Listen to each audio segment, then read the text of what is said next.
Hello every one. നമ്മൾ discuss ചെയ്തുകൊണ്ടിരുന്നത് history of കമ്പ്യൂട്ടറാണ്.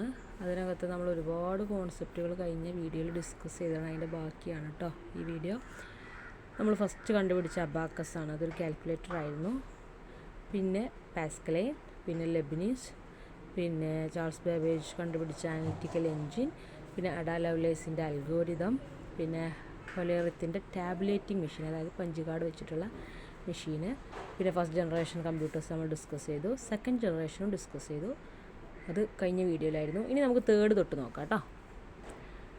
Third generation computers, അതായത് ഒരു 1960 മുതൽ 1970 വരെയുള്ള കാലഘട്ടത്തിലാണ് അതിൻ്റെ ഒരു ഇൻവെൻഷൻ നടന്നത്.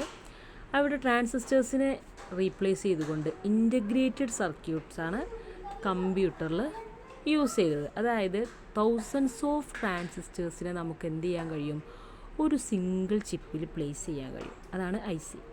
അങ്ങനെ നമ്മളുടെ കമ്പ്യൂട്ടറിനെ വളരെ വളരെ സ്മോളറാക്കാനും ഏറ്റവും കൂടുതൽ പവർഫുള്ളാക്കാനും കഴിഞ്ഞു. എക്സാമ്പിളായിട്ട് IBM സിസ്റ്റം 360, PDP-8, ഇതൊക്കെ നമുക്ക് ഇനിയും ഒരുപാട് വേണമെങ്കിൽ എക്സ്പ്ലെയിൻ ചെയ്യാവുന്ന കോൺസെപ്റ്റുകളാണ്. പക്ഷേ നമുക്ക് അത്രയും കണ്ടൻറ്റ് അപ്പോൾ എക്സ്ട്രാ വരും. അപ്പോൾ ഇനി നമുക്ക് അടുത്ത ഫോർത്ത് ജനറേഷൻ നോക്കാം. അപ്പോൾ തേർഡ് ജനറേഷൻ മനസ്സിലായില്ല. അതായത് ട്രാൻസിസ്റ്ററിനെ റീപ്ലേസ് ചെയ്തുകൊണ്ട് ഇൻ്റഗ്രേറ്റഡ് സർക്യൂട്ട്സ് ഇൻവെൻറ്റ് ചെയ്തു.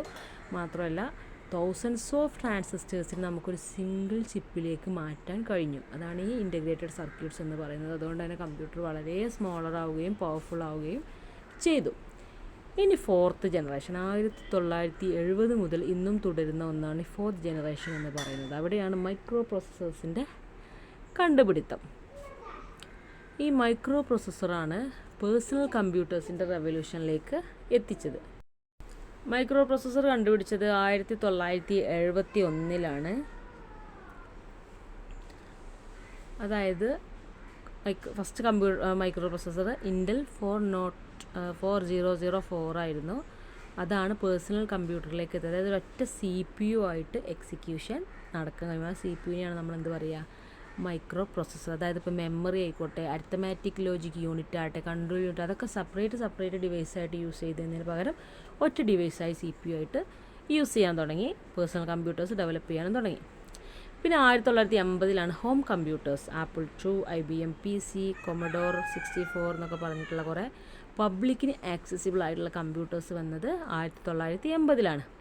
പിന്നെ 1990 ഗ്രാഫിക്കൽ യൂസർ ഇൻ്റർഫേസ് ഇൻട്രൊഡ്യൂസ് ചെയ്തു. അതുപോലെ തന്നെ ഇൻ്റർനെറ്റും ഇൻട്രൊഡ്യൂസ് ചെയ്തു. വിൻഡോസ്, മാക് OS അതുപോലെയുള്ള ഒരുപാട് ഓപ്പറേറ്റിംഗ് സിസ്റ്റംസ് ഡെവലപ്പ് ചെയ്ത് കൊണ്ടുവന്നത് 1990 ഇൻ്റർനെറ്റാണ് നമ്മൾക്കിടയിൽ ഏറ്റവും വലിയൊരു ഇമ്പാക്റ്റ് ഉണ്ടാക്കി കൊണ്ടുവന്നത്. ഇന്നിപ്പോൾ നമ്മൾ പറഞ്ഞല്ലോ, ആർക്കും ആരെ വേണമെങ്കിലും കമ്മ്യൂണിക്കേറ്റ് ചെയ്യാം, എവിടെ ഉള്ള ആളെ വേണമെങ്കിലും കമ്മ്യൂണിക്കേറ്റ് ചെയ്യാം എന്നുള്ളൊരു ഇമ്പാക്റ്റിലേക്ക് ലോകത്ത് എത്തിച്ചതിന് ഇൻ്റർനെറ്റിനുള്ള ഒരു ഇമ്പോർട്ടൻസ് വളരെ അധികമാണ്. പിന്നെയാണ് നമ്മുടെ ഫിഫ്ത്ത് ജനറേഷൻ കമ്പ്യൂട്ടേഴ്സ്, അതായത് ഇപ്പോൾ ഉള്ളതും ഇനി വരാനിരിക്കുന്നതും, അതായത് artificial intelligence and quantum computing. Artificial intelligence and machine learning എന്ന് പറഞ്ഞു കഴിഞ്ഞാൽ നമുക്കറിയാം, ഒന്ന് എന്താണ്, ഹ്യൂമൻ ഇൻ്റലിജൻസിനെ മെഷീനിലേക്ക് ഇഞ്ചെക്റ്റ് ചെയ്യുന്ന ഒരു പ്രോസസ്സിംഗാണ്. അതായത് ഡിസിഷൻ മേക്കിംഗ് ആയിക്കോട്ടെ, എക്സിക്യൂഷൻ ആവട്ടെ, എല്ലാ കാര്യങ്ങളും അത് എല്ലാം മാനേജ് ചെയ്യാൻ പിന്നെ നമ്മുടെ മെഷീനുകൾക്ക് കഴിയുന്ന ഒരവസ്ഥയിലേക്ക് ലോകത്തെ എത്തിച്ചു. കമ്പ്യൂട്ടറിന് എന്ത് ചെയ്യാൻ കഴിയും? ലേൺ ചെയ്യാൻ കഴിയും, ഡിസിഷൻസ് എടുക്കാൻ കഴിയും. അതേപോലെ തന്നെ ഹെൽത്ത് കെയറിലും ഓട്ടോമേഷനിലൊക്കെ ഇമ്പാക്റ്റ് ഉണ്ടാക്കാനും കഴിയും. അതൊക്കെ ഇപ്പോൾ തുടങ്ങിയിട്ടുണ്ട്. പക്ഷേ ഇനിയും ഭാവിയിൽ ഒരുപാട് ഇമ്പ്രൂവ്മെൻറ്റ് വരേണ്ട കേസുകളാണ്.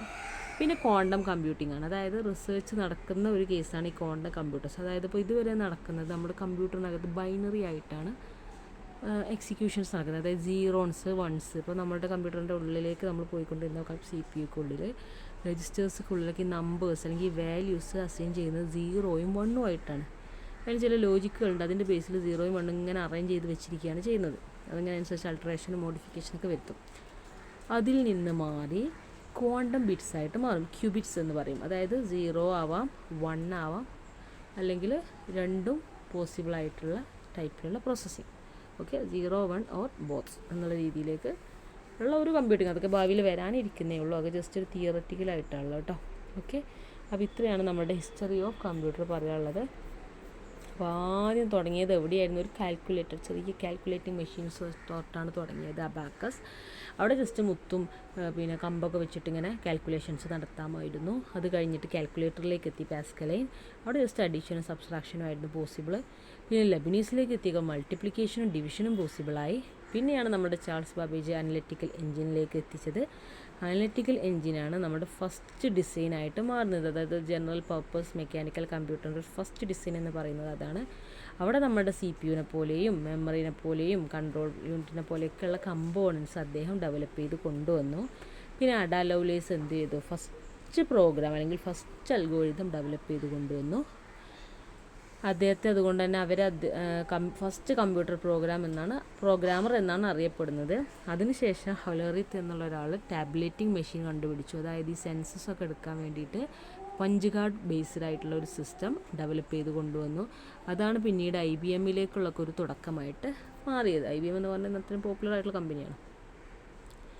പിന്നീട് അങ്ങോട്ട് 5 ജനറേഷൻസ് ആയിട്ടാണ് കമ്പ്യൂട്ടർ ഡെവലപ്പായി വന്നത്. ഫസ്റ്റ് ജനറേഷൻ എന്ന് പറയപ്പെടുന്ന വാക്യൂം ട്യൂബിൻ്റെ കാലമാണ് ഫസ്റ്റത്തേത്. അതാണ് വലിയ കമ്പ്യൂട്ടർ ആയിരിക്കും, ഒരുപാട് പവർ വേണ്ടി വരും. എങ്കിലും അന്നത്തെ കാലത്ത് ഏറ്റവും ബെസ്റ്റായിരുന്നു. അതായത് ENIAC-ഉം യൂണിവാക്കൊക്കെ ഡെവലപ്പ് ചെയ്ത് കൊണ്ടുവന്നു. ENIAC ജനറൽ പർപ്പസ് കമ്പ്യൂട്ടർ ആയിരുന്നെങ്കിൽ യൂണിവാക്ക് ബിസിനസ് ആപ്ലിക്കേഷൻസിന് കൊമേഴ്ഷ്യലി അവൈലബിൾ ആയിട്ടുള്ള കമ്പ്യൂട്ടറായിരുന്നു. പിന്നെ സെക്കൻഡ് ജനറേഷനിലേക്ക് വന്നു. അതായത് 1950 മുതൽ 1960 വരെ. അവിടെ നമ്മുടെ വാക്യൂം ട്യൂബിനെ റീപ്ലേസ് ചെയ്തുകൊണ്ട് ട്രാൻസിസ്റ്റേഴ്സിൻ്റെ കടന്നുവരവായിരുന്നു. അതിലൂടെ നമ്മുടെ കമ്പ്യൂട്ടർ കുറച്ച് സ്മാളറായി, കുറച്ചുകൂടെ ഫാസ്റ്ററായി, കൂടുതൽ റിലയബിളായി.